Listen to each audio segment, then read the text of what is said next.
Hi guys, I'm going to do a quick re-record here. It appears Facebook is having some issues with the live stream. I had this happen like last week and somebody gave me some feedback, so I thought while I was at it I would just re-record now because nobody wants to watch a video that's all choppy and not helpful. Anyway, so what I'm going to do here I'm looking away because I got some notes. I don't want to forget anything for you guys. But I decided that I would do a live stream or apparently recorded video series on some productivity apps that you can use while working from home. And this will apply to you whether you are a employee or a business owner or work as part of an online team. Chances are there might be some kind of communication method or tool that you're already using. However, maybe it's not efficient, or maybe you can find better ways to work and collaborate. So I thought I'd share some of these with you. There's going to be a couple different categories that I'm going to go through over the next few days. But the first one I wanted to start off with were communication apps. And I think that is really going to be one of the most vital things when we're all kind of on a lockdown and working from home, regardless of whether, like I said, whether you're a business owner or part of a team or even working as an employee. So one of the very first things that I absolutely love is an app called WhatsApp. And I use this all the time with my team for mostly chat. And we don't use this for our primary method of communication, but more if we need to track somebody down because something's been sitting or there's a quick question about something. So instead of having a delay of a day or more sometimes, we can just quickly sort it out on a chat. I also will make announcements to my team that way. Anything really that's more time sensitive, I find that to be the quickest way, especially because it will come up on somebody's phone. There is a requirement for using WhatsApp. You have to have a regular mobile phone number. It can be an international number, it can be any country, but it has to be an actual mobile phone number, not a VPN number, not a virtual number, an actual mobile phone number. So that's how you set that up. Another one is Slack. And email, people talk about email. Email is still king. I'll touch on email in a second here, but I have some issues with email from a task and project management perspective. There are ways that you can organize email and use email where it can function for you in a productive way. And I actually put a course together on it called the Email Rockstar. I did that a while ago. It was one of my very first trainings. And I still get a lot of positive feedback on it. But some of the communication apps like WhatsApp are really, really awesome. Slack is another one. And Slack is also a chat type app. It's different than WhatsApp. WhatsApp, you can do groups of people, so it doesn't have to just be one-on-one, similar to Slack. Slack, you can actually categorize things, create and collaborate on like deadlines, specific projects. You can put labels on things, and there's integrations with tools like Google Drive, which is nice, Dropbox, Asana, and some other things like that. So to have that integration piece is kind of nice. That is available on iOS, Android, web, Mac, Windows, and Linux. So there's a lot of ways to access that one. Another one I really like is Zoom, and Zoom is great for meetings. It allows you to do video meetings with chat. You can share your screen, you can share files. They actually just released a feature where you can put a branded background if you want behind you, so it doesn't look like this with the fan that I have above my head.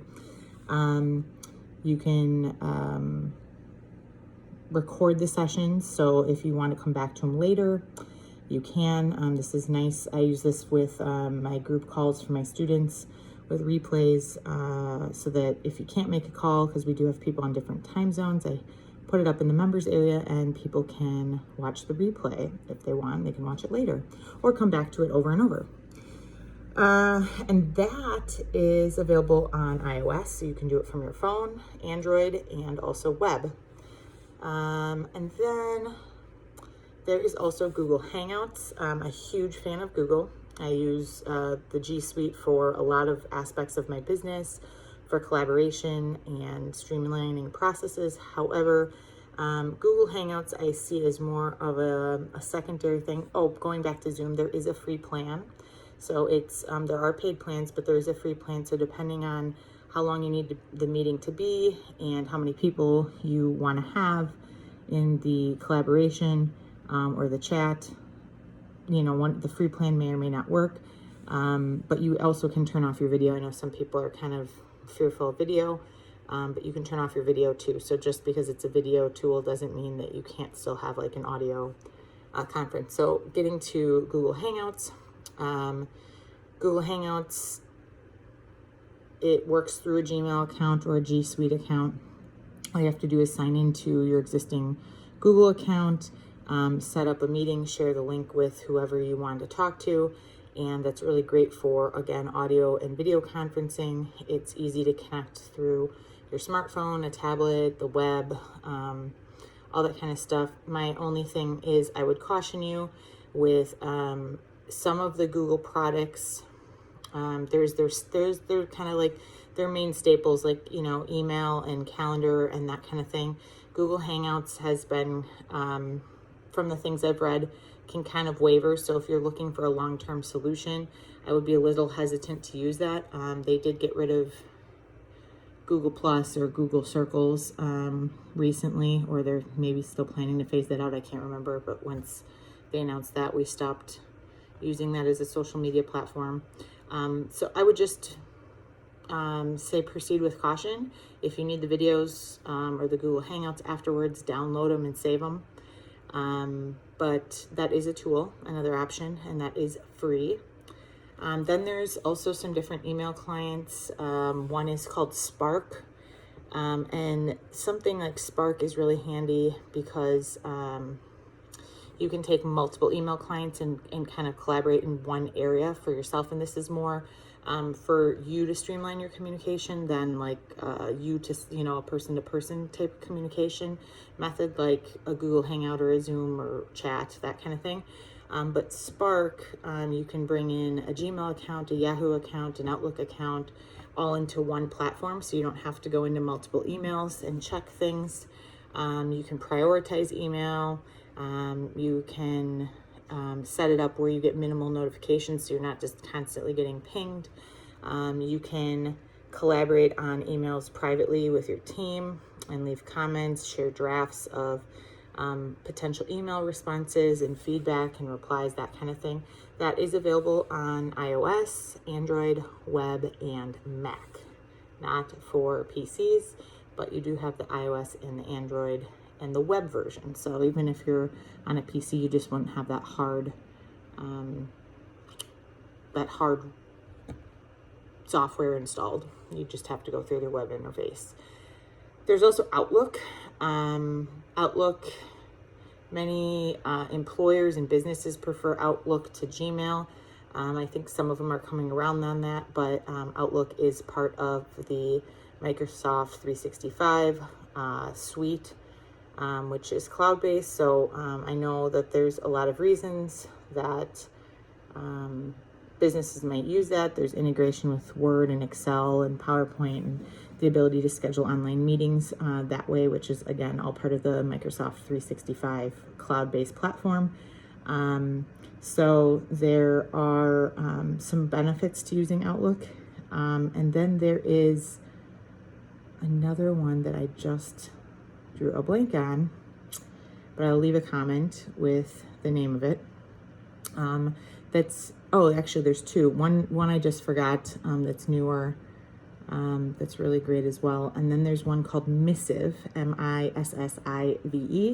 And Missive is really great, similar to Spark and Outlook. Missive has an internal chat feature that's kind of combines like a Slack or a WhatsApp with an email client, where you can bring in multiple emails, automatically label things, and that kind of thing. So when it comes to email, it really keeps it organized. If you don't have systems in place to organize your email with tasks and projects, email can get super messy. In general, we stay out of email. Here with my team, we have a project management space that organizes all the tasks and projects and deadlines and timelines and that kind of thing. It just keeps things a bit cleaner. So if you are going to work with email, really important that you have a good system. If you don't have a system in place, I highly recommend that you check out my Email Rockstar program. I am putting together a program or a discount for the current COVID-19 crisis that's going on. I know a lot of businesses and people are hurting right now, so I'm going to be putting all my programs at a major discount.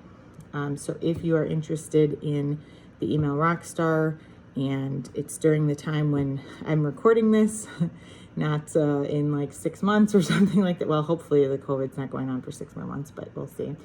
But during the crisis, I'm going to leave that coupon offer out there, and you can take advantage of that. So I'll make sure I put a link, a coupon link also there. And if you want to check that out, you can see all my systems and how I recommend setting things up. And I hope you guys find this helpful. This is going to be the first part of the series of best productivity apps, and this one today was on apps for communication. So we'll see you in the next one, where I talk about time management apps, which will be very helpful, especially if you're not used to working remotely or working from home, because chances are there is wasted time where you can be more efficient, and you can find ways to do that using some of these apps that I will share with you. Hope everyone is doing great and have a great day. Bye-bye.